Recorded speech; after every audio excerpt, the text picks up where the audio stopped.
Hello everyone, कैसे हैं आप लोग। आज हम लोग डिस्कस करने वाले हैं 16 most important first year intermediate questions जो कि न्यूमेरिकल प्रॉब्लम्स हैं। इन्हें किस तरीके से सॉल्व करना है और इनके सॉल्यूशन से आपको कैसे मदद मिल सकती है आने वाले पेपर में। तो let's start with first question.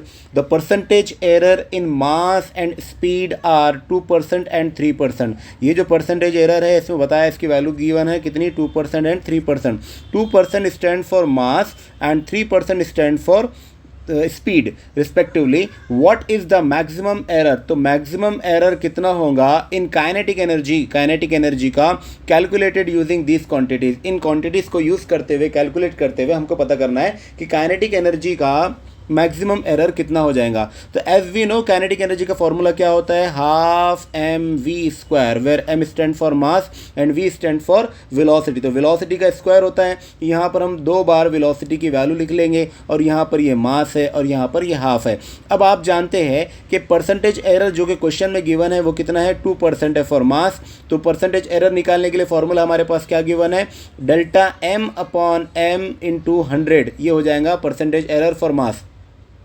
इसी तरह वेलोसिटी का परसेंटेज एरर कितना आ जाएगा, delta v upon v into 100, ये हो जाएगा वेलोसिटी के लिए। ये दोनों वैल्यूज़ की वैल्यू हमको गिवन है, एक तो 2% और एक है 3%। इनको यूज़ करना है इस फॉर्मूले में जो कि काइनेटिक एनर्जी का फॉर्मूला है। काइनेटिक एनर्जी क्या हो जाता है, half m v square, therefore half m into v. यहाँ पर जो वैल्यूज़, जो आपको नंबरिंग जो वैल्यूज़ दिख रही है, जो नंबर के फॉर्म में दिख रही है, इसको इग्नोर करेंगे जब कैलकुलेट करने जाएंगे। और उसके बाद जहाँ जहाँ पर आपको मल्टीप्लिकेशन नज़र आ रहा है इसको एडिशन में कन्वर्ट किया जाता है। तो अभी वैल्यू क्या हो जाएंगी, सबसे पहले तो मैक्सिमम एरर हो जाएगा काइनेटिक एनर्जी का डेल्टा ई अपॉन इंटू 100। तो delta E upon E into 100 ये परसेंटेज एरर रहेगा।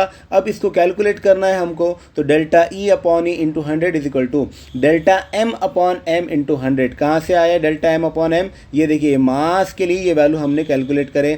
तो मास के लिए यहाँ पर आ जाएगा delta m upon m into 100, ये लिख दिया delta m upon m into 100, plus ये जो है वी, इसको हम यहाँ पर मल्टीप्लिकेशन को इसको ऐड करेंगे फॉर्मूले के हिसाब से। देन v, ये जो v है इसके लिए भी क्या आ जाएगा, delta v upon v into 100। ये जो नेक्स्ट वैल्यू है इसको हम पुट करेंगे।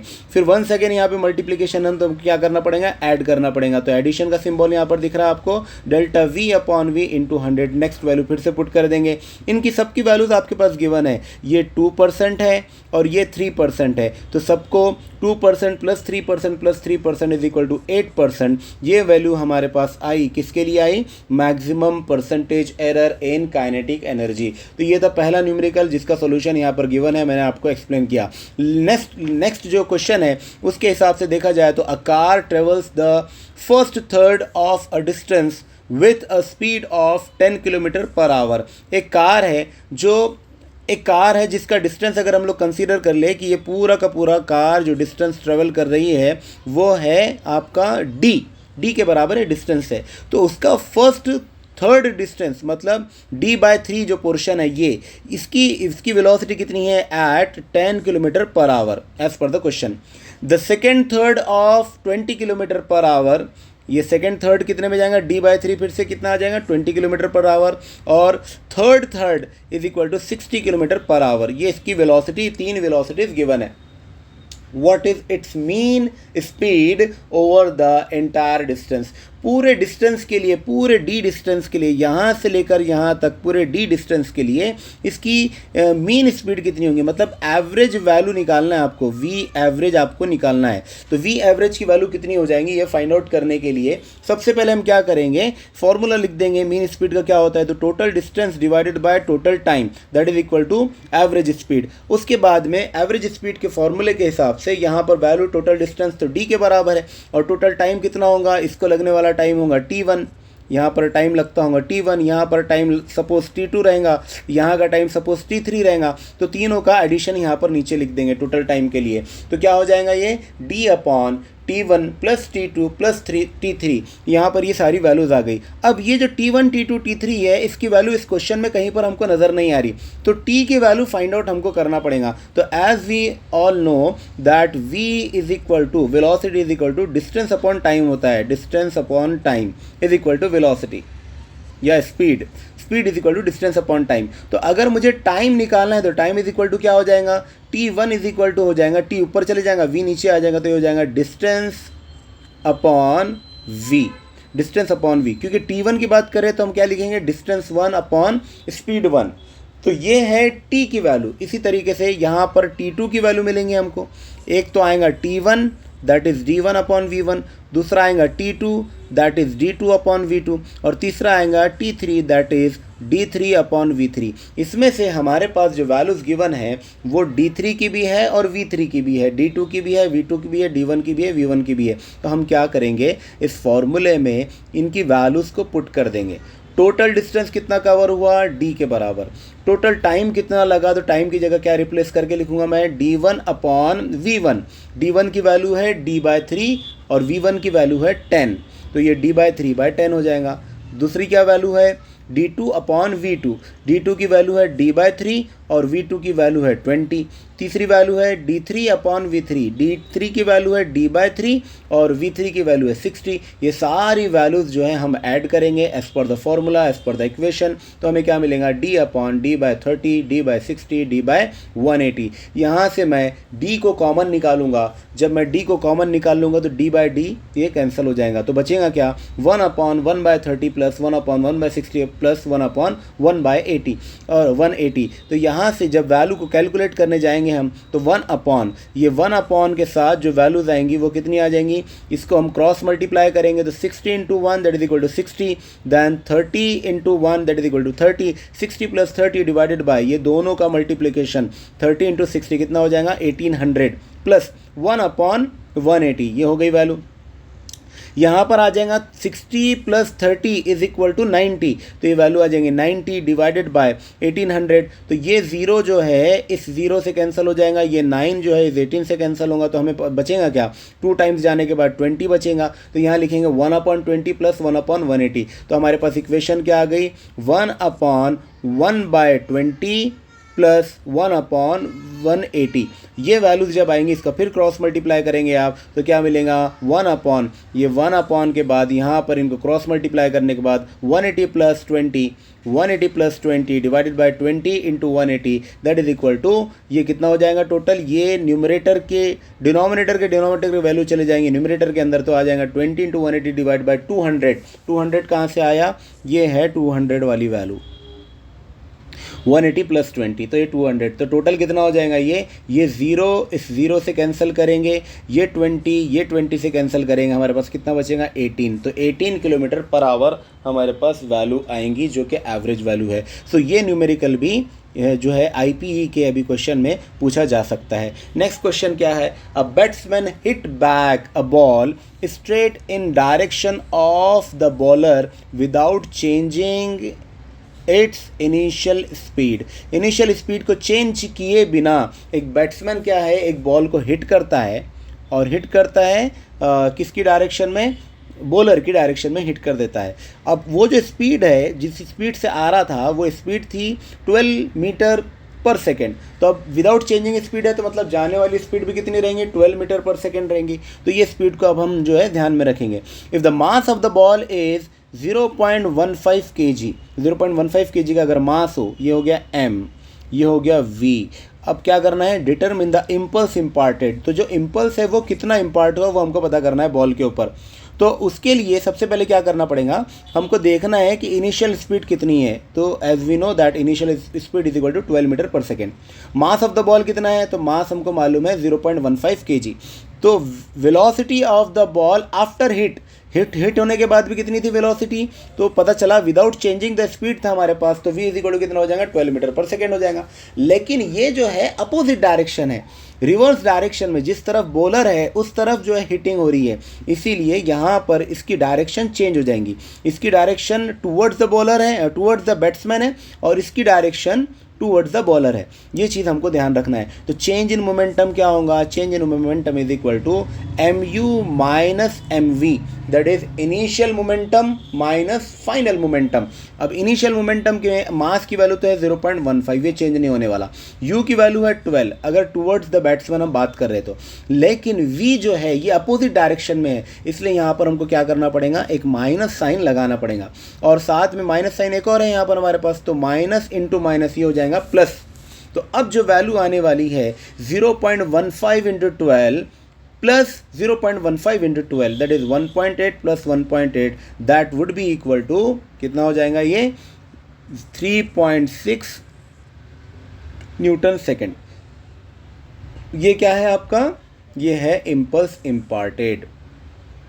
तो आई होप ये इक्वेशन और ये क्वेश्चन भी आपको समझ में आ गया होगा। नेक्स्ट क्वेश्चन देखेंगे, a machine gun fires 360 bullets, very important question is this, this is very important question. A machine gun fires 360 bullets per minute, 360 bullet per minute, and each bullet travels with a velocity of 600 metre per second. 360 bullet जो है पर minute एक machine gun जो है fire कर रही है, और मशीन गन जब फायर कर रही है तो 600 मीटर पर सेकेंड की वेलोसिटी से फायर कर रही है। If the mass of each bullet, her bullet का मास गिवन है 5 grams, find the power of machine gun. Machine gun का पावर हमको फाइंड आउट करना है। तो मशीन गन का पावर फाइंड आउट करने के लिए सबसे पहले पावर का फॉर्मूला हमको याद होना चाहिए। तो पावर का फॉर्मूला क्या है, power is equal to kinetic energy of bullet divided by time. ज़रूरी नहीं हमेशा काइनेटिक एनर्जी हमको लेना पड़ेगा, लेकिन क्योंकि यहाँ पर मोशन सामने में है, मोशन में जो है बुलेट्स है, इसलिए हम काइनेटिक एनर्जी को कंसीडर करेंगे। अगर कोई चीज़ रेस्ट में भी होती और मोशन में भी होती तो हम क्या करते, टोटल एनर्जी को कंसीडर करते। तो करंटली जो है हमारे पास काइनेटिक एनर्जी है, इसलिए हम काइनेटिक एनर्जी को कंसीडर करते हुए काम करेंगे। तो पावर क्या हो जाएगा, एनर्जी डिवाइडेड बाय टाइम। अब एनर्जी हमको निकालना है, उसके लिए हमारे पास क्या है, एन की वैल्यू हमारे पास है, एन क्या है 360 पर मिनट बुलेट जो है फायर हो रही। फिर वेलोसिटी हमारे पास है 600 मीटर पर सेकेंड, मास हमारे पास गिवन है 5 ग्राम्स, तो यहाँ मास को 5 ग्राम्स को किलोग्राम में कन्वर्ट कर देंगे, तो कितना हो जाएगा 5 इंटू 10⁻³ किलोग्राम्स। फिर टाइम हमारे पास है 1 मिनट का, क्योंकि पर मिनट हमारे पास जो है इतना 360 बुलेट्स निकल रही है, तो टाइम को हम सेकेंड में कन्वर्ट करेंगे, 60 सेकेंड्स के बराबर हो जाएगा।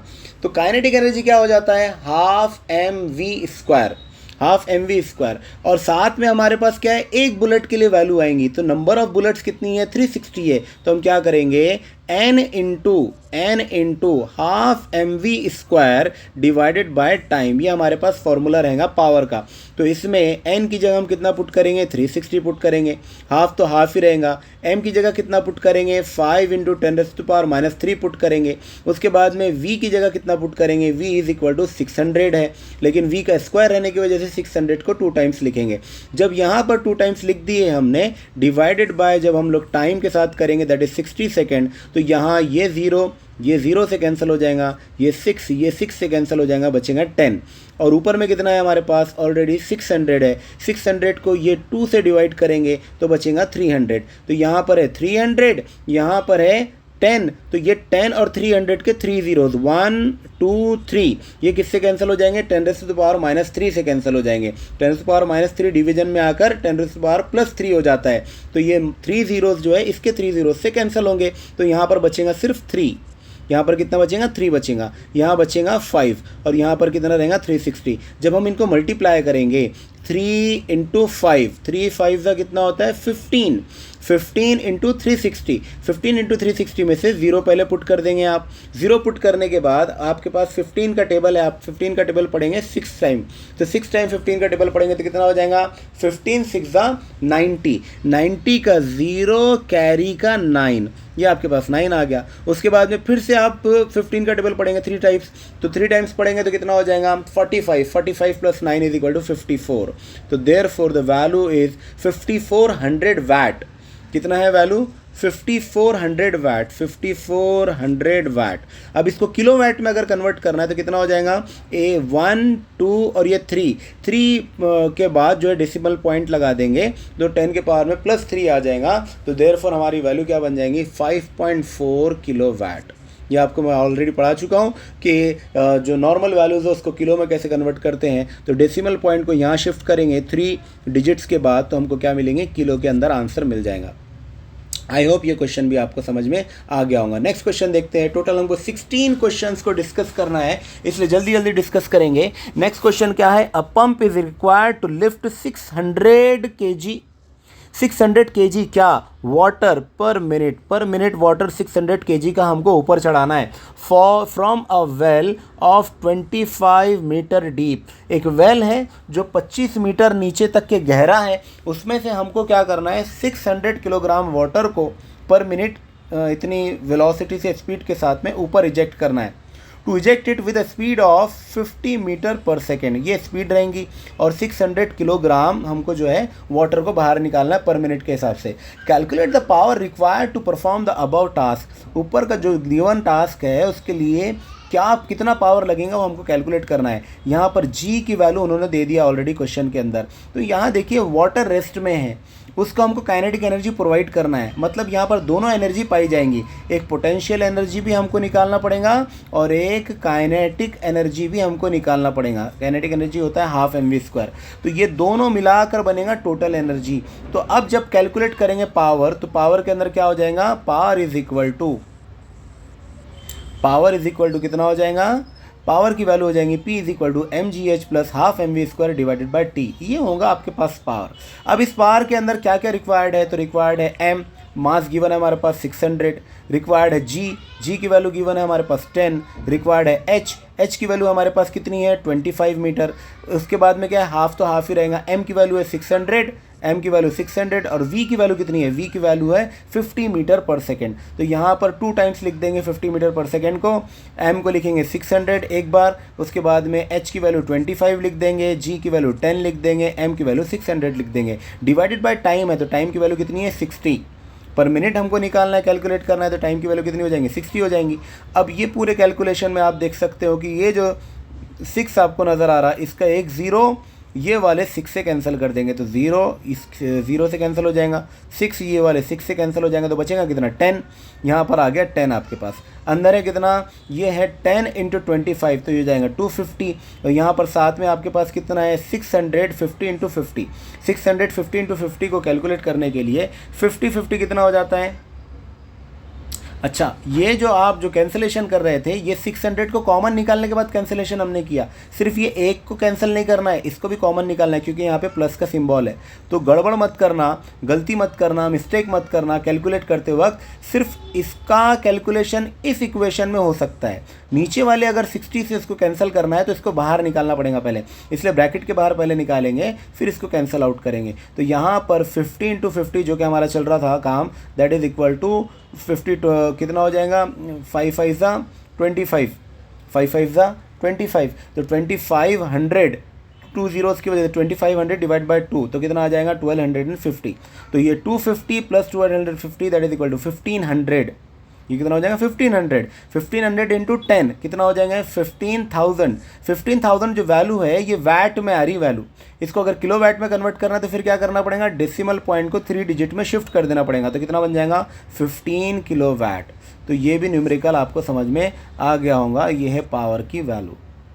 नेक्स्ट क्वेश्चन देखेंगे, क्वेश्चन नंबर 6। अ बॉडी क्या कर रही है, वो body, a body freely falling from a certain height h, एक पर्टिकुलर हाइट से एक बॉडी नीचे की तरफ गिरने जा रही है। After striking a smooth floor, एक स्मूथ फ्लोर पर गिरने के बाद rebounds to a height h/2, तो क्या हो जाएगा, दो नीचे गिरने के बाद उसकी पर्टिकुलर वैल्यू h/2 हाइट के ऊपर वो जाएगा, ऊपर जाएगा। मतलब एक बॉडी नीचे गिरी ये हाइट से, अगर ये हाइट है h नाम से, तो जब ये रिबाउंड होकर ऊपर जाएंगी तो सिर्फ इतना h/2 हाइट ही ये ऊपर की तरफ जा पाएंगी। ये क्लियर है point. What is the coefficient of restitution, coefficient of restitution कितना होगा between the floor and the body, floor और बॉडी के बीच में। तो h1 की वैल्यू हमारे पास h है, H2 की वैल्यू हमारे पास h/2 है। ये दोनों वैल्यूज़ यूज़ करेंगे, कोएफिशिएंट और रेस्टिट्यूशन क्या हो जाएगा, under root of h2/h1। Coefficient और रेस्टिट्यूशन क्या हो जाएगा, E = under root of h2/h1। h2 की वैल्यू कितने हो जाएंगी, h/2। h1 की वैल्यू कितनी हो जाएंगी, h से कैंसिल हो जाएगा, तो क्या मिलेगा हमको, 1/√2। This would be your answer. Next question देखेंगे, find the centre of mass. हमको क्या करना है, सेंटर ऑफ मास पता करना है। Most important question this is. तो सेंटर ऑफ मास पता करना है of 3 particles at the vertices of an equilateral triangle. एक इक्विलेटरल ट्राइंगल है, उसके ऊपर जो है 3 पार्टिकल सारे के सारे वर्टाइसेस के ऊपर रखे हुए, तो इसका सेंटर ऑफ मास पता करना है। The masses of the particle are 100 grams, 150 grams and 200 grams. किसी का मास होगा 100, किसी का होगा 150, किसी का 200। 100 mass is at origin, origin पर 100 है, तो यहाँ पर ओरिजिन पर 100 है। दूसरा मास कितना है, दूसरा मास है 150 grams. 150 grams mass is on x axis, तो ये एक्स एक्सिस पर 150 ग्राम्स है। और तो यहाँ पर जो ऊपर वाला पॉइंट है, यहाँ पर कितना हो जाएगा, 200 ग्राम्स मास होगा। तो ये डायग्राम मैंने नीचे बनाने की कोशिश किया हूँ, आप देख सकते हैं। यहाँ पर हमने इसको x कंसीडर किया, इसको y कंसीडर किया, तो x एक्सिस के ऊपर जो है ओरिजिन पर एक तो 100 ग्राम रख दिए, फिर बाद में दूसरा जो x एक्सिस का पॉइंट है वहाँ पे 150 ग्राम रख दिए, और तीसरा जो है ऊपर वाला जो पॉइंट है वर्टाइसिस का, वहाँ पर 200 ग्राम रख दिए। ये तीनों वैल्यूज़ रखने के बाद सेंटर ऑफ मास निकालने के लिए हमारे लिए इम्पॉर्टेंट क्या है कि x में वैल्यू कितनी है और y में वैल्यू कितनी है, वो फाइंड आउट करना रहता है। तो इसमें 100 ग्राम्स के कोऑर्डिनेट, क्योंकि 100 ग्राम्स ओरिजिन के ऊपर रखा हुआ है, तो इसके कोऑर्डिनेट तो हो जाएंगे 0 0।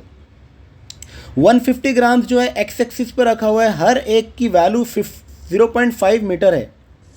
ट्राइंगल के जितने भी साइड्स है उनकी वैल्यू कितनी है, 0.5 मीटर लॉन्ग है। तो ये भी 0.5 मीटर हुआ, ये भी 0.5 मीटर हुआ, और ये भी मिलाकर पूरा का पूरा 0.5 मीटर हुआ। 0.5 मीटर में जब इसका पार्टीशन करेंगे हम, तो पार्टीशन करेंगे तो हमको क्या मिलेगा, यहाँ पर मिलेगा 0.25 मीटर और यहाँ भी मिलेगा 0.25 मीटर। तो 0.25 मीटर और 0.25 मीटर ये दोनों का डिस्टेंस हुआ, और यहाँ पर ये जो डिस्टेंस है यहाँ से कर यहाँ तक, दिस वुड बी 0.5 मीटर। तो हमको अब कैलकुलेट करना है XCM, सेंटर ऑफ मास जो है, ये जो C है, ये अगर सेंटर ऑफ मास हमने कंसीडर करे तो यहाँ पर रहेगा XCM, YCM। तो XCM और YCM की वैल्यू हमको फाइंड आउट करना है। XCM का फॉर्मूला हमारे पास ऑलरेडी है, m1x1 + m2x2 + m3x3 divided by m1 + m2 + m3। इसी तरीके से YCM का फॉर्मूला हमारे पास होता है m1y1 + m2y2 + m3y3 divide by m1 + m2 + m3। ये दोनों फार्मूलाज रहने के बाद अब हमको इसके अंदर इनकी वैल्यूज पुट कर देना है। तो सबसे पहले m1 अगर मैं कंसिडर करता हूँ, उसकी वैल्यू 100 ग्राम्स, मैं 100 को पुट कर दूंगा। उसके कोऑर्डिनेट में मिलेगा मुझे x1, तो x1 की वैल्यू है 0, क्योंकि ये ओरिजिन के ऊपर है, तो ये ओरिजिन पर इसकी मास कितना हो जाएगा, 0, इसलिए यहाँ पर हम क्या पुट करेंगे, 0 वैल्यू पुट करेंगे। इसी तरीके से x1 के बाद x2 की बारी आती है। x2 की वैल्यू मेरे पास 0.5 है, तो मैं x2 की वैल्यू 0.5 जो है यहाँ पर पुट कर दूंगा, और साथ में उसका जो मास है वो कितना है, 150 है, तो 150 यहाँ पर पुट कर दूंगा। ये 0.5 कहाँ से आया, मैंने अभी थोड़ी देर पहले आपको बताया कि हर एक साइड की वैल्यू कितनी है, 0.5 है। तो यहाँ पर इस पॉइंट तक के, ओरिजिन से पॉइंट तक के कितना डिस्टेंस है, 0.5 डिस्टेंस है, तो यहाँ पर हम 0.5 पुट कर देंगे। उसके बाद में चैलेंजिंग वर्क ये है कि आपको इसके कोऑर्डिनेट निकालना है, किसके, 200 ग्राम मास के कोऑर्डिनेट निकालना है। 200 ग्राम मास के कोऑर्डिनेट निकालने के लिए हमको क्या करना पड़ेगा, एक राइट एंगल ट्राइंगल को सॉल्व करना पड़ेगा पाइथागोरस थ्योरम की मदद से। तो पाइथागोरस थ्योरम की मदद से जब राइट एंगल ट्राइंगल को फाइंड आउट करने की कोशिश करेंगे, तो यहाँ पर हमारे पास इसका हाफ कितना हो जाता है, यहाँ से एक स्ट्रेट लाइन नीचे की तरफ डालेंगे। स्ट्रेट लाइन जैसे नीचे डालेंगे हम, तो ये वैल्यू कितनी हो जाएंगी, 0.25 हो जाएंगी। ये वैल्यू ऑलरेडी हमारे पास कितनी है, 0.5 है। तो 0.5 और 0.25 ये दो एजेस हो गई, ये दो साइड्स हो गए एक ट्राइंगल के। अब बचा क्या, ये वर्टिकल लाइन हमारे पास बच गई। ये वर्टिकल लाइन की जो वैल्यू है, यही वैल्यू कहलाती है y3। तो ये y3 हमको फाइंड आउट करना है, और x3 भी हमको फाइंड आउट करना है। तो x3 और y3 फाइंड आउट करने के लिए अगर x3 देखेंगे आप, तो x3 की वैल्यू है 0.25। देखो ये जो डिस्टेंस दिख रहा है आपको, मैं कलर चेंज करता हूँ, ये जो डिस्टेंस आपको नज़र आ रहा है ऑरेंज से जो मैंने बताया, ये वाला डिस्टेंस कितना है, ये वाला डिस्टेंस है 0.25। और इसी को अगर मैं 0.25 को अगर मैं ऊपर की तरफ बताऊँ तो ये जो पॉइंट है ये डिस्टेंस और वो डिस्टेंस दोनों सेम है, तो मतलब इसका कोऑर्डिनेट कितना रहेगा 0.25 रहेगा। तो इसीलिए हम x3 की जगह किसकी वैल्यू पुट कर देंगे 0.25 वैल्यू पुट करेंगे। तो फॉर्मूले में हमने वैल्यू पुट किया 0.25 मल्टीप्लाई किया उसके मास से, दैट इज़ 200 ग्राम्स। दोनों को जब मल्टीप्लाई कर दिए तो हमको कुछ ना कुछ वैल्यूज आगे मिलने वाली है। ये 2 zeros को ये पॉइंट डेसिमल पॉइंट से हम कैंसिल आउट कर देंगे तो ये बन जाएगा 25। 25 इंटू 2 कितना हो जाएगा 50, ये मिलेगा 50। यहाँ का ये 1 0 जो है इस पॉइंट से कैंसिल आउट कर देंगे, ये 1 0 इस पॉइंट से कैंसिल हो जाएगा तो बचेगा 15 इंटू 5। 15 इंटू 5 कितना होता है 15 इंटू 5 होता है 75। तो ये मिलेगा 75 एक, यहाँ पर मिलेगा 50 एक, तो कितना हो जाएगा 125 और नीचे के सारे मासेस की वैल्यू हमको ऐड करना है तो कितना हो जाएगा m1 plus m2 plus m3 is equal to 450। तो ऊपर मिलेगा 75 प्लस 50 डिवाइडेड बाय 450, ये हो जाएगा 125 डिवाइडेड बाय 450। 125 डिवाइड बाय 450 जब आएगा, जब इसकी वैल्यूज निकालेंगे तो हमको क्या मिलेगा 5/18 मीटर मिलेगा। ये है आपका XCM, ये वैल्यू किसकी आई XCM की। अब हमको निकालना है YCM निकालने के लिए सेम फार्मूला यूज़ करेंगे m1y1 plus m2y2 plus m3y3 divided by m1 plus m2 plus m3। इसमें से m1y1 जो है, m1 तो है 100 लेकिन y1 की वैल्यू कितनी है 0, तो 0 से मल्टीप्लाई करेंगे तो 0 हो जाएगा। m2y2 जो है ये अगर आप देखेंगे इसके अंदर तो यहाँ पर इसका कोऑर्डिनेट जो y2 है, y2 की वैल्यू कितनी है, y2 की वैल्यू 0 है। तो m2 150 रहने के बाद भी 0 से मल्टीप्लाई करेंगे तो इसकी वैल्यू भी आ जाएंगी 0। अब बचा कौन m3y3 को निकालना चैलेंज है। उसके लिए मैंने बताया कि अब सबसे पहले आप राइट एंगल ट्राइंगल कंसीडर कर लेंगे। ये राइट एंगल ट्राइंगल हमने कंसीडर किया, ये वाला this one right angle triangle. इस राइट एंगल ट्राइंगल के अंदर इसको मैंने यहाँ पर साइड में बना दिया आपके लिए। इसके अंदर नीचे की वैल्यू कितनी है 0.25, साइड की वैल्यू कितनी है हाइपोटेनस की 0.5। हमको क्या करना है, ये वाला जो वर्टिकल साइड है इसकी वैल्यू कैलकुलेट करना है। तो आप जानते हैं वर्टिकल वैल्यू को कैलकुलेट करने के लिए पाइथागोरस थ्योरम के हिसाब से ये जो है इस 0.5 का स्क्वायर इज इक्वल टू होता है 0.25 स्क्वायर प्लस वाई स्क्वायर। इसमें से मुझे y निकालना है तो इसको क्या कर दूंगा 0.25 को लेफ्ट साइड में शिफ्ट कर दूंगा। तो जब मैं 0.25 को लेफ्ट साइड में शिफ्ट करूंगा तो मुझे क्या मिल जाएगा 0.5 का स्क्वायर मतलब 0.25 माइनस 0.25 का स्क्वायर दैट इक्वल टू 0.0625। ये दोनों वैल्यूज हमारे पास आएंगी और साथ में इनका क्योंकि y निकालना है तो इसको क्या लेना पड़ेगा स्क्वायर रूट लेना पड़ेगा। इसका क्या लेना पड़ेगा स्क्वायर रूट लेना पड़ेगा। तो जब इसका स्क्वायर रूट लेंगे आप तो स्क्वायर रूट लेंगे तो यहाँ पर बचेगा आपके पास y। इन दोनों को माइनस करने के बाद आपके पास वैल्यू आ जाएंगी। इसको मैं माइनस करके यहाँ पे बताता हूँ आपको 0.25 मैंने अपने तरफ से लगा दिया 0.0625। जब इसको माइनस करेंगे आप तो आपको कितना मिलेगा 1875। ये 1875 जो है डेसिमल पॉइंट के साथ है, लेकिन कितने के बाद है डेसिमल पॉइंट 0.1875 था ये।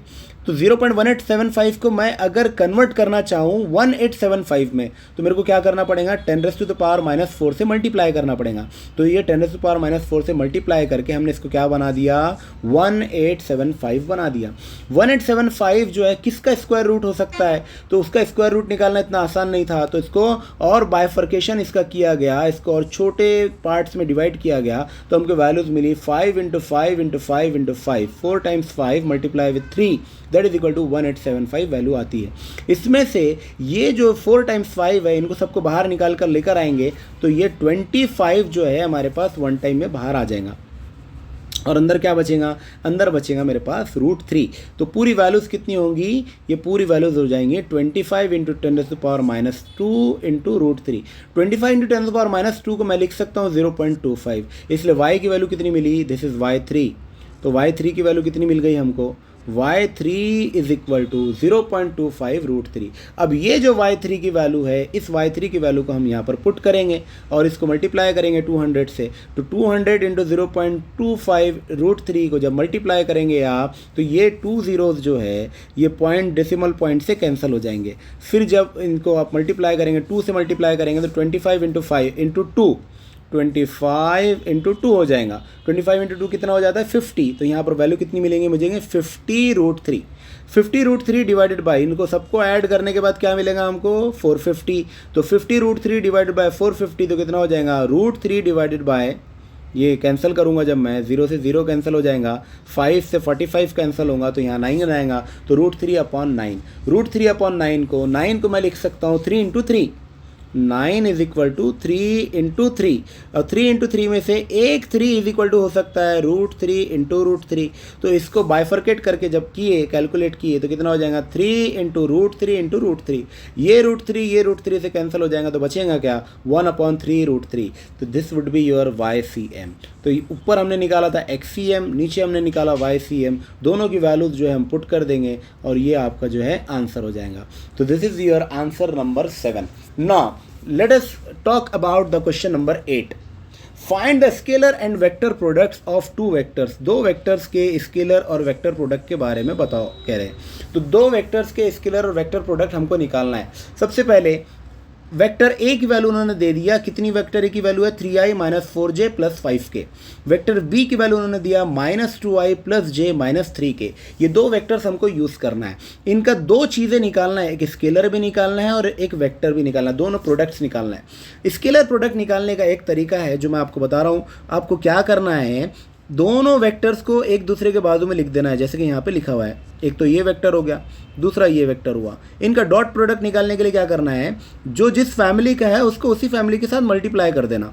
यहाँ पर आई फैमिली वाला है, यहाँ पर आई फैमिली वाला है, यहाँ पर जे फैमिली वाला है, यहाँ पर जे फैमिली वाला है, यहाँ पर के फैमिली वाला है, यहाँ के फैमिली वाला है। तो आई को आई से मल्टीप्लाई करेंगे, आई को आई से मल्टीप्लाई करेंगे, है ना, और जे को जे से मल्टीप्लाई करेंगे और के को के से मल्टीप्लाई करेंगे। जब इनको आप मल्टीप्लाई कर देंगे तो आपको कितना मिलेगा 3 2 6, क्योंकि माइनस साइन है तो कितना हो जाएगा -6।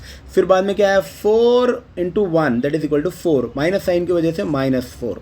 5 × 3, 5 × 3 कितना हो जाएगा 15, माइनस साइन की वजह से यहाँ पर आ जाएगा माइनस साइन। ये तीनों के तीनों माइनस में है इसलिए सब ऐड हो जाएंगे विथ माइनस साइन। ये हो जाएगा total vector A dot vector B is equal to -25। This would be your dot product. Now it is the time for cross product. तो क्रॉस प्रोडक्ट करने के लिए क्या करना है, ए क्रॉस बी की वैल्यू निकालना है। आई जे के, ये हैं आपके पास दो वेक्टर्स, एक तो है आई जे और एक है के।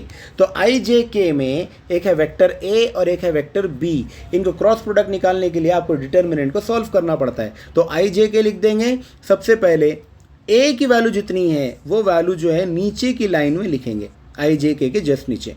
जो पहला होता है ना उसको पहले लिखना पड़ता है, जो बाद वाला है उसको बाद में लिखेंगे। कितना हो जाएगा ये -2 1 -3, इनकी वैल्यूज़ को हम लिख दे रहे हैं। आई जे के ऊपर लिख दिए, ये आई जे के हो गया, ये हो गया ए के वैल्यूज़ हो गई पूरी की 3 -4 और 5, ये हो गया 3 -4 5, और ये बी की वैल्यूज़ है पूरी, कितना है -2 1 -3, -2 1 -3। ये डिटर्मिनेंट को लिख दिए। डिटर्मिनेंट सॉल्व करने का क्या तरीका है, सबसे पहले आपको लिखना है ये वाली वैल्यू आई, ये मैंने लिख दिया आई। उसके बाद ये पूरी लाइन और ये पूरी लाइन, इसको इग्नोर करना है, इसको कैलकुलेट नहीं करना है। तो बचा कितना, ये 4 चीज़ें आपके सामने आ गई। कौन सी 4, ये 4। तो ये 4 को लिख देंगे आप यहाँ पर। तो यहाँ पर मैंने डिटर्मिनेंट लिखा 4 का, कितना हो जाएगा -4 विथ 5 1 -3, ये हो गया 1। फिर क्या लिखेंगे, जे की बारी आएंगी, आप जे को यूज़ करेंगे तो -j लिख देंगे यहाँ पर। इसमें इक्वेशन लिखने का तरीका है, पहला प्लस, सेकेंड वाला माइनस, थर्ड वाला प्लस। तो पहला प्लस लिख दिया आई, -j लिखे, थर्ड वाला +k लिखेंगे। अब -j लिखने के साथ क्या हो जाएगा, यहाँ पर जो वैल्यूज़ आपको दिख रही थी, मैं इसको रब कर देता हूँ, यहाँ पर जो वैल्यूज़ आपको नज़र आ रही थी, ये इसमें अब क्या करेंगे, जब j की बारी आएंगी, जब we are going to calculate the value of j, तो जब j की वैल्यू आएंगी तो j को पहले लिख देंगे आप, तो यहाँ पर j को लिख दिए। अब ये पूरी लाइन इग्नोर करना है और सेंट्रल लाइन को इग्नोर करना है, वर्टिकल कॉलम। तो सेंट्रल कॉलम और हॉरिजॉन्टल टॉप मोस्ट जो रो है इसको इग्नोर करेंगे तो आपके पास 4 वैल्यूज़ फिर से आएंगी। वो 4 वैल्यूज़ कौन कौन सी है, एक तो ये 3 के साथ -2 है और दूसरा ये 5 के साथ -3 है। ये 2 वैल्यूज़ है, इसको नए डिटर्मिनेंट में लिखेंगे तो ये आ जाएगा 3 के साथ 5 और -2 के साथ -3। ये जैसा कि मैंने आपको बताया, यहाँ पर दूसरा आया। तीसरा आएंगी के की बारी। तो पहले मैं इसको रब करूँ, के की बारी जब आएंगी तो के को भी सॉल्व करने का क्या तरीका होता है। के को सॉल्व करने के लिए आपको क्या करना है, सबसे पहले तो आपको लिख देना है के, जैसे कि यहाँ लिखा हुआ है दिस इज के, और साथ में ये के वाली ये पूरी ऊपर की जो रो है इसको इग्नोर करना है, और इसके साथ जो कॉलम है इसको इग्नोर करना है। तो ये वाला कॉलम ये वाला रो इग्नोर कर दिए तो अब बचे कौन, ये 4 बच गए। तो ये वाले 4 को now once again you have to write, इसको फिर से हमको लिखना है। तो नया डिटर्मिनेंट बनाएंगे 3 -4 और -2 और 1 का, ये बन गया आपका नया डिटर्मिनेंट। अब इनको सॉल्व करना है, तो सॉल्व करते वक्त याद रखिए कि नीचे से राइट साइड का जो बॉटम है यहाँ से स्टार्ट करके लेफ्ट साइड के टॉप से मल्टीप्लाई किया जाता है। तो -3 इंटू -4 कितना हो जाएगा बेटा, -3 इंटू -4 इज इक्वल टू 12 हो जाएगा। नेक्स्ट क्या रहेगा, नेक्स्ट लेंगे अपन माइनस साइन, और ये रहेगा 1, तो यहाँ पर क्या हो जाएगा 1 इंटू 5, 1 इंटू 5 कितना होता है 5, और minus sign as it is, तो यहाँ पर पुट करेंगे -5, ये हुआ। फिर जो है -j as it is -j रख देंगे। इसके बाद क्या हो जाएगा, देखिए यहाँ पर -3 इंटू +3 कितना होगा, -3 इंटू +3 -9, ये आ गया -9। माइनस साइन जैसे कि वैसे जो कि इक्वेशन में होता है, माइनस साइन लिख दिया आपने। फिर इसको मल्टीप्लाई करेंगे, इसको मल्टीप्लाई करेंगे कितना, -2 इंटू 5 हो जाएगा -10, तो यहाँ पर लिख देंगे -10। तो माइनस माइनस हो जाएगा प्लस, माइनस माइनस प्लस हो जाएगा, तो कितना बनेगा ये +10, +10 -9, +10 -9 कितना होता है +1, तो +1 -j के साथ क्या हो जाएगा +1। 12 -5 कितना होता है, 12 - 5 is 7, तो कितना हो जाएगा 7i -j, और लास्ट में फिर से डिटर्मिनेंट को सॉल्व करना है। तो ये देखिए नीचे से राइट साइड के बॉटम से उठाएंगे, लेफ्ट साइड के टॉप में जाएंगे, तो 1 इंटू 3 कितना हो जाएगा 3, माइनस कितना हो जाएगा -2 -4, -2 -4 कितना होता है +8 और माइनस साइन इक्वेशन का एज इट इज़, तो कितना मिलेगा आपको 3 - 8 that is equal to -5 plus के साथ है इसलिए -5 को पुट करेंगे। तो this would be your A cross B। और अगर A क्रॉस B की जगह वो पूछता है कि what is the value of B cross A, अगर B क्रॉस A पूछता है तो यहाँ क्या हो जाएगा -7i, जिसका आपको साइन चेंज कर देना है, +j, और यहाँ पर हो जाएगा +5k। This would be your answer for B cross A। Cross product में साइन चेंज हो जाते हैं। अब नेक्स्ट क्वेश्चन देखें, क्वेश्चन नंबर 9। हमको 16 क्वेश्चन डिस्कस करना है। Let's start with 9। Find the torque of a force 7i 3j -5k। ये फोर्स है, फोर्स की वैल्यू गिवन है F। उसके बाद में about the origin, the force acts on a particle whose position vector is i -j + k। यहाँ पर हमने जो है फोर्स को अप्लाई किया एक पार्टिकल के ऊपर जिसके पोजीशन वेक्टर इतना गिवन है। फोर्स को अप्लाई करने के बाद हमको बोला कि टॉर्क की वैल्यू फाइंड आउट करो। किसकी वैल्यू फाइंड आउट करना है, टॉर्क की वैल्यू। तो टॉर्क की वैल्यू फाइंड आउट करने के लिए टॉर्क का फॉर्मूला पता होना चाहिए। तो टॉर्क क्या होता है, टॉर्क होता है R क्रॉस F। ये क्रॉस प्रोडक्ट इसका हमको निकालना है। R क्रॉस F में पहले कौन आया, R आया। तो R की जो कोऑर्डिनेट्स है, R के जो वैल्यूज़ है उनको पहले लिखेंगे हम। तो R के साथ कौन है यहाँ पर, और R के साथ है 1, यहाँ पर भी है 1 और यहाँ पर भी है 1। i j k में 1 1 1 है, तो यहाँ पर हम क्या करेंगे 1 1 1 को पुट कर देंगे। क्योंकि माइनस साइन के साथ है तो सेंटर वाला -1 हो जाएगा। इसी तरीके से फोर्स आएगा सेकंड में, ये फोर्स की बारी है। R क्रॉस F में फोर्स सेकंड टाइम में आता है। तो फोर्स की वैल्यू जब पुट करेंगे तो क्या क्या लिखेंगे 7 3 -5। यहाँ पर मैं इसकी वैल्यूज लिख दूंगा 7 3 और -5। अब हमको क्या करना है, फिर से क्या करेंगे, जो ऊपर किया था वही यहाँ पर करेंगे। 3 छोटे छोटे डिटर्मिनेंट बनाएंगे 4/4 के। तो यहाँ पर ये पहला डिटर्मिनेंट कौन सा रहेगा, जब i कंसीडर करेंगे तो ये वाली कॉलम और ये वाली रो को इग्नोर कर देंगे। तो 4 ये हो जाएंगे आपके पास। ये 4 का एक डिटर्मिनेंट बनेगा, 4 का डिटर्मिनेंट बनेगा, ये यहाँ पर मैंने आपको बनाकर दे दिया।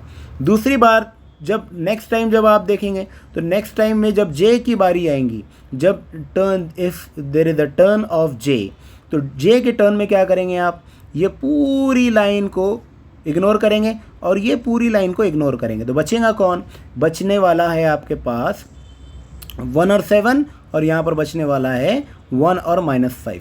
ये दोनों वैल्यूज़ का एक नया डिटर्मिनेंट बनाएंगे। यहाँ पर मैंने नया डिटर्मिनेंट बना दिया। उसके बाद आप क्या करेंगे, ये भी हो गया, ये भी हो गया, लास्ट में आया k। जब k का टर्न आएगा तो k के टर्न के टाइम पे क्या करेंगे, k को कंसीडर करेंगे, ये पूरी लाइन को इग्नोर करेंगे ऊपर की, और ये कॉलम को इग्नोर कर देंगे। जब इनको इग्नोर करेंगे तो बचेगा कौन, ये बचेंगे ये 4।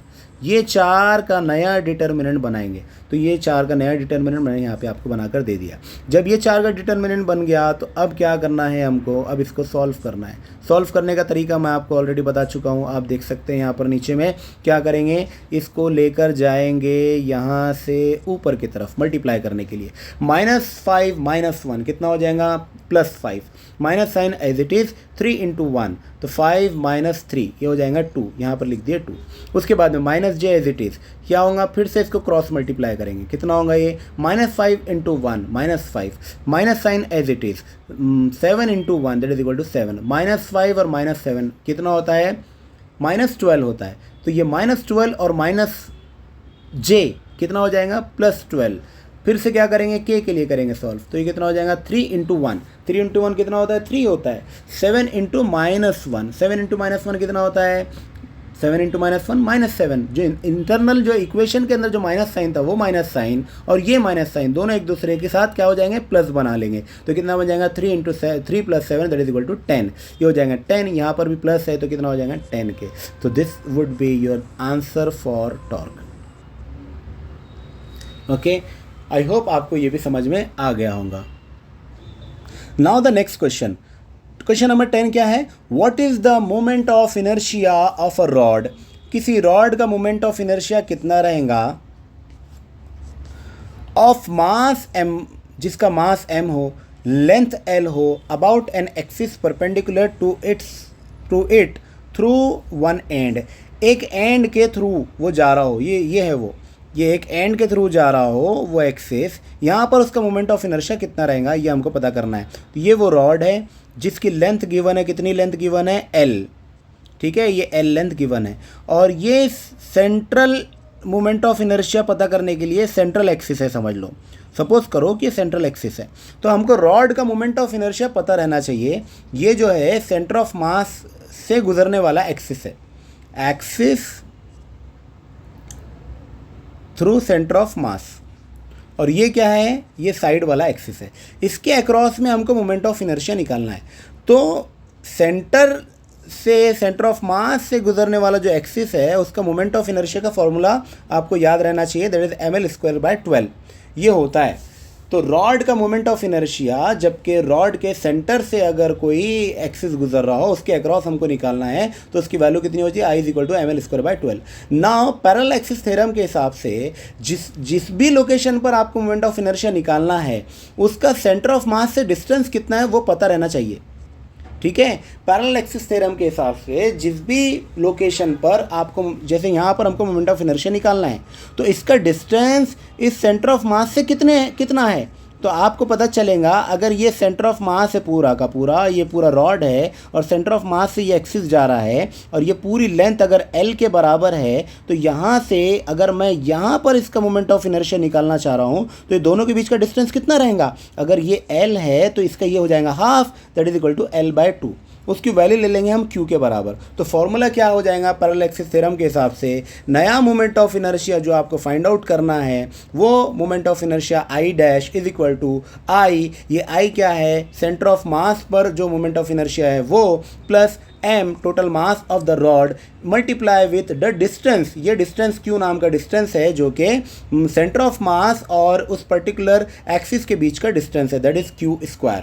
अब हमको क्या करना है, इनकी वैल्यूज़ यहाँ पर पुट कर देना है। तो जब वैल्यूज़ आप पुट करेंगे तो I' की वैल्यू कितनी हो जाएंगी, I = ml²/12। ये तो फिक्स है, ये ऊपर ही गिवन है, मैंने अब बता दिया आपको। अब दूसरा जो है इसमें से m तो m के बराबर हो जाएगा। अब बचा कौन, q²। तो q कितना है, q मैंने बताया कि इसका डिस्टेंस कितना है, l/2 है। तो हम क्या ले लेंगे यहाँ पर, l/2 q की वैल्यू, और q के इसका स्क्वायर है तो स्क्वायर ले लेंगे, तो कितना बन जाएगा ये ml²/4। तो अब हमारे पास नई इक्वेशन क्या आ गई, I' is equal to ml²/12 plus ml²/4। अब इसमें से ml² कॉमन निकाल लेंगे तो क्या बचेगा, 1/12 प्लस 1/4। 1/12 प्लस 1/4 को जब आप कैलकुलेट करेंगे इस तरीके से तो आपको आंसर कितना हो जाएगा, ml²/3। This is the moment of inertia at the one end of the rod. ठीक है, नेक्स्ट क्वेश्चन देखेंगे, क्वेश्चन नंबर 11। जाना नहीं है, रेगुलर पूरा फुल टाइम देखना है आपको। 6 क्वेश्चंस अभी बचे हुए हैं, पूरा देखकर ही आप जाएंगे, कल आपका पेपर है। Calculate the moment of inertia of fly wheel. Fly wheel का मोमेंट ऑफ इनर्शिया कैलकुलेट करो।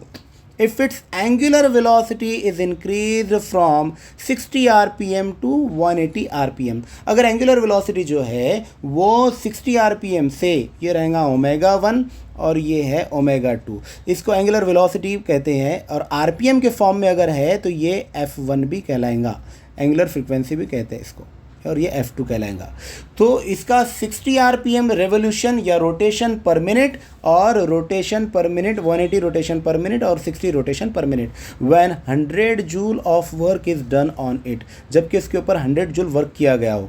तो हमको मालूम है कि वर्क डन क्या होता है, work done is equal to 100 joule, और वर्क डन का फॉर्मूला जो होता है वो क्या होता है, यहाँ पर आप देख सकते हो वर्क डन का formula. Work done is equal to change in rotational kinetic energy. Rotational kinetic energy की चेंज को क्या कहते हैं, वर्क डन कहते हैं। अब रोटेशनल काइनेटिक एनर्जी का फॉर्मूला क्या होता है, जैसे कि लीनियर काइनेटिक एनर्जी का फॉर्मूला होता है हाफ एम वी स्क्वायर। तो यहाँ पर जो एम है, एम की जगह क्या पुट कर देना है आपको, एम की जगह मोमेंट ऑफ इनर्शिया पुट करना है। इसी तरीके से वी की जगह क्या पुट करना है, ओमेगा पुट करना है। तो क्या बन जाएगा ये रोटेशनल काइनेटिक एनर्जी, तो क्या हो जाएगा हाफ आई ओमेगा स्क्वायर। तो इसका चेंज लेना है, तो एक बार तो ये हो जाएगा फाइनल, और एक बार क्या हो जाएगा half I omega square initial. तो एक बार ये रहेगा फाइनल और एक बार ये रहेगा इनिशियल। ये दोनों को जब करेंगे तभी जाके चेंज मिलेगा हमको। तो ये चेंज का फॉर्मूला ऐसा होता है। तो ये change in rotational kinetic energy equal to half I omega 2 square minus omega 1 square. अब इसमें से ये जो ओमेगा 2 और ओमेगा 1 है, इसकी डायरेक्टली आप वैल्यू पुट नहीं कर सकते, क्योंकि ये है फ्रीक्वेंसी की वैल्यू, दिस इज F1, और यहाँ पर है F1 को ओमेगा 1 में कन्वर्ट करने के लिए, रेडियन पर सेकेंड में आंसर निकालने के लिए आपको 2 पाई से मल्टीप्लाई करना पड़ता है। Omega is equal to 2 pi f होता है। तो इसमें ये जो वैल्यू गिवन है ये फ्रीक्वेंसी की वैल्यू है, क्योंकि आरपीएम में गिवन है। हमको क्या निकालना है, इसको रेडियन पर सेकेंड में निकालना है। रेडियन पर सेकेंड में निकालने के लिए इसको 2 पाई से मल्टीप्लाई करना पड़ेगा। तो हम क्या करेंगे, पहले आरपीएम को रेवोल्यूशन पर मिनट, रोटेशन पर मिनट को रोटेशन पर सेकेंड में कन्वर्ट करेंगे। पर सेकेंड में करने के लिए क्या करना पड़ेगा, 60 डिवाइडेड बाय 60 करना पड़ेगा, तो रोटेशन पर सेकेंड हो जाएगा। तो 1 रोटेशन पर सेकेंड आ गया। अब इसको ओमेगा 1 को रेडियन पर सेकेंड में लाने के लिए क्या करना है, आपको 2 पाई से मल्टीप्लाई करना है। तो ये हुआ आपका पहला, क्या मिला, ओमेगा 1 इज इक्वल टू 2 पाई। उसके बाद में इसी तरीके से 180 आरपीएम है, 180 आरपीएम को आरपीएस में कन्वर्ट करेंगे, 60 से डिवाइड करना पड़ेगा, तो कितना हो जाएगा 3 रोटेशन पर सेकेंड। 3 रोटेशन पर सेकेंड में इसको जब हम रेडियन पर सेकेंड में लेकर आएंगे तो किससे मल्टीप्लाई करना पड़ेगा, 2 पाई से मल्टीप्लाई करना पड़ेगा। तो कितना हो जाएगा, ये 6 पाई हो जाएगा, 6 पाई रेडियन पर सेकेंड। ये दो वैल्यूज़ आपके पास आ गई, एक हो गया ओमेगा 2, एक हो गया ओमेगा 1। इससे निकालना है आपको rotational kinetic energy. Rotational kinetic energy का फॉर्मूला ये गिवन है। इनका चेंज जब देखेंगे तो किसके बराबर आ जाएगा, वर्क डन के बराबर आएगा। इनकी सबकी वैल्यूज पुट कर देंगे तो ये हो जाएगा 1/2। आई तो हमको निकालना है, तो आई अपनी जगह रहेगा। ओमेगा 2 की वैल्यू हो जाएंगे 6 पाई स्क्वायर, ओमेगा 1 हो जाएगा 2 पाई, इसका स्क्वायर ले लेंगे। जब इसको सॉल्व करेंगे तो आपको क्या मिल जाएगा, आपको मिलेगा 200 divide by 32 pi square. 200 divide by 32 pi square. ये देखिए यहाँ पर 36 पाई स्क्वायर है, यहाँ पर 4 पाई स्क्वायर है। दोनों को सॉल्व करेंगे तो कितना मिल जाएगा, ये दोनों को सॉल्व करेंगे तो आपको मिल जाएगा 32 पाई स्क्वायर। ये जो 2 है ये जब इक्वल इक्वेशन के इधर जाएगा, इक्वल टू के लेफ्ट साइड में जाएगा तो कितना हो जाएगा, 200 हो जाएगा। तो 200 divide by 32 pi square is equal to I. तो आई की वैल्यू कितनी हो गई, I is equal to 0.63 kilogram metre square. तो ये था आपका क्वेश्चन नंबर 11 और उसका सॉल्यूशन। अब चलते हैं हम क्वेश्चन नंबर 12 की तरफ। Calculate the change in the length of the simple pendulum. Simple pendulum की लेंथ में क्या चेंज हुआ ये कैलकुलेट करो, ऑफ 1 मीटर, जिसकी लेंथ अभी फ़िलहाल कितनी है, 1 मीटर है। कब करना है ऐसा, when its period of oscillation changes from 2 second to 1.5 second. Period of oscillation इसका कम हो जा रहा, पीरियड ऑफ ऑसिलेशन जो है, टाइम पीरियड जो है ये कम हो जा रहा है। 2 सेकेंड की जगह क्या बन जा रहा, अब ये 1.5 सेकेंड बन रहा। इसका मतलब जो सिंपल पेंडुलम की जो लेंथ है वो भी कम होने वाली है। तो यहाँ पर इसका टाइम पीरियड जो है चेंज हो रहा। तो पहले जो था टाइम पीरियड 2 सेकेंड था, अब टाइम पीरियड कितना है 1.5 सेकेंड है। तो हम क्या करेंगे, t is directly proportional to l होता है। ये आपको फॉर्मूला पता होगा कि टाइम पीरियड का जो फॉर्मूला है लेंथ के साथ ये डायरेक्टली प्रोपोर्शनल में रहता। Time period is directly proportional to length. तो डायरेक्ट प्रोपोर्शनल टू लेंथ, वो भी स्क्वायर रूट के साथ। तो अभी हमारे पास जब फॉर्मूले के अंदर वैल्यू पुट करेंगे, t1 t2 की वैल्यू आपके पास ऑलरेडी है। कितना है, t1 की वैल्यू है आपके पास 2।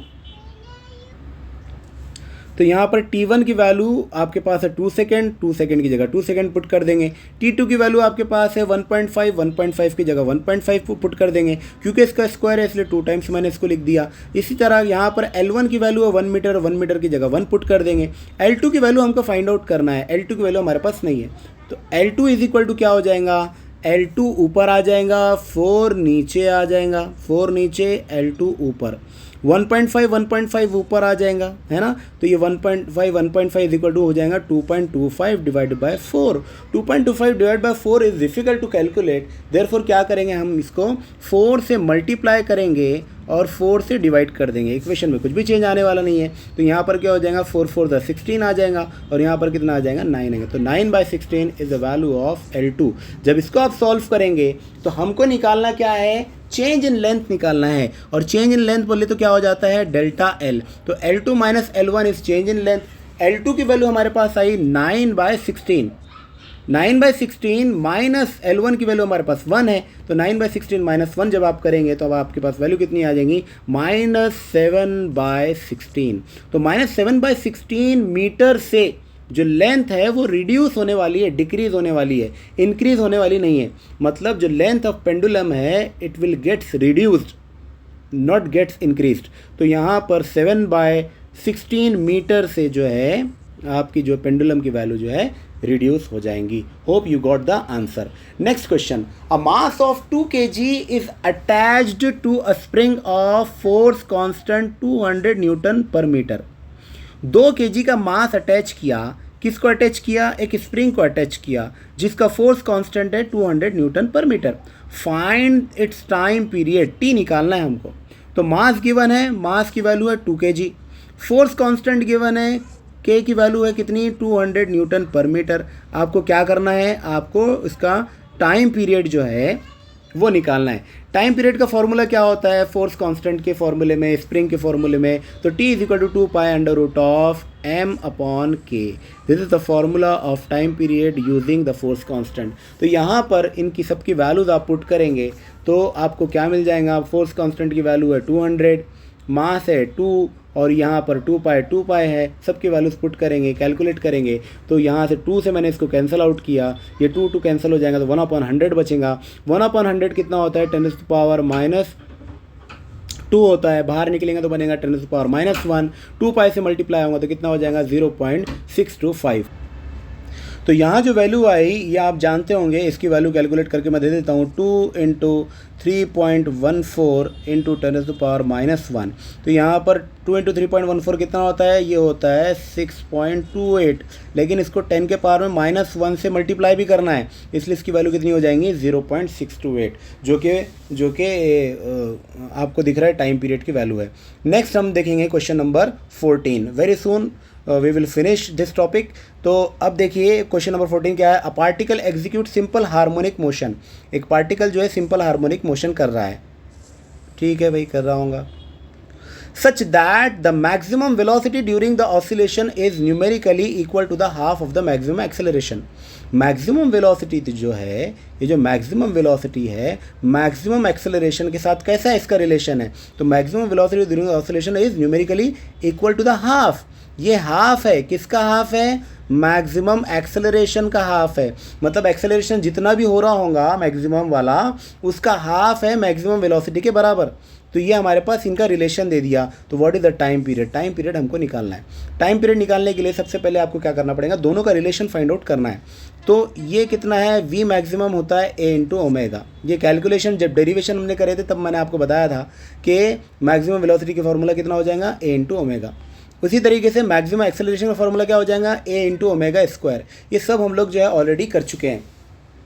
तो यहाँ पर मैक्सिमम वेलोसिटी ए इंटू ओमेगा और maximum acceleration into omega square, ये दोनों की वैल्यू को जब हम रिलेशन इसका देखेंगे तो आपको पता चलेगा कि इसका जो हाफ है, एक्सेलरेशन का जो हाफ है, वो मैक्सिमम वेलोसिटी के बराबर है as per the given data in the question के अंदर जो डेटा गिवन है उसके हिसाब से मैक्सिमम वेलोसिटी जो होती है वो मैक्सिमम एक्सेलरेशन के हाफ के बराबर है। तो जब हम इनको सबको वैल्यूज पुट कर देंगे तो यहाँ क्या मिल जाएगा, A omega is equal to A omega square into 1/2।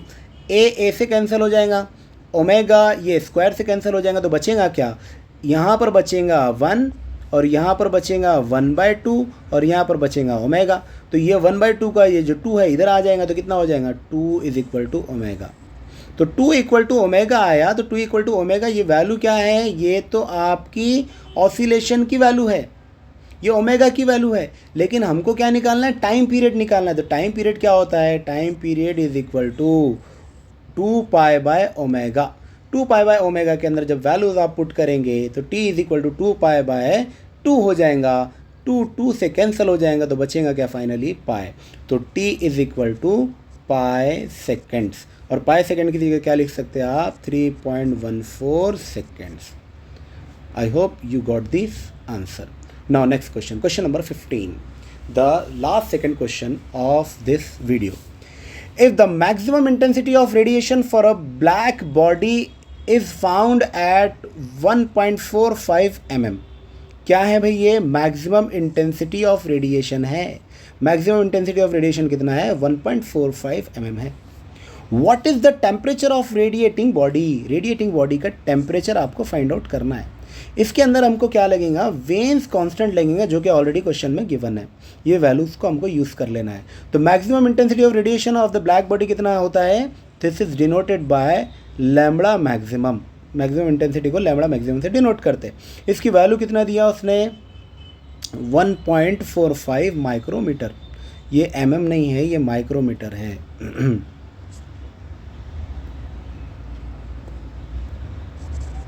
1.45 micrometer. 1.45 micrometer को लिखने का क्या तरीका होता है, 10⁻⁻⁶ से मल्टीप्लाई कर देना पड़ता। तो 10⁻⁻⁶ से इसको मल्टीप्लाई करेंगे, माइक्रो जो है ना, माइक्रो का ये न्यूमेरिकल वैल्यू है। अब वेन्स कांस्टेंट इसने गिवन है ऑलरेडी, कितना है, 2.9 इंटू 10⁻³ m इंटू के। तो यहाँ पर ये जो मीटर केल्विन है, मीटर केल्विन में से हमको केल्विन मालूम करना है, टेम्परेचर मालूम करना है। तो हम क्या करेंगे, इसका फॉर्मूला पुट करेंगे। तो इसका फॉर्मूला क्या है, maximum intensity multiply with time is equal to 2.9 into 10⁻³ ये है वेन्स कांस्टेंट का फॉर्मूला। तो जब आप यहाँ पर देखेंगे तो लैम्बडा मैक्स की वैल्यू हमारे पास ऑलरेडी है और 2.9 इंटू 10⁻³ भी हमारे पास है। टी हमको निकालना है, तो टी इज इक्वल टू क्या हो जाएगा, 2.9 into 10⁻³ divide by lambda M.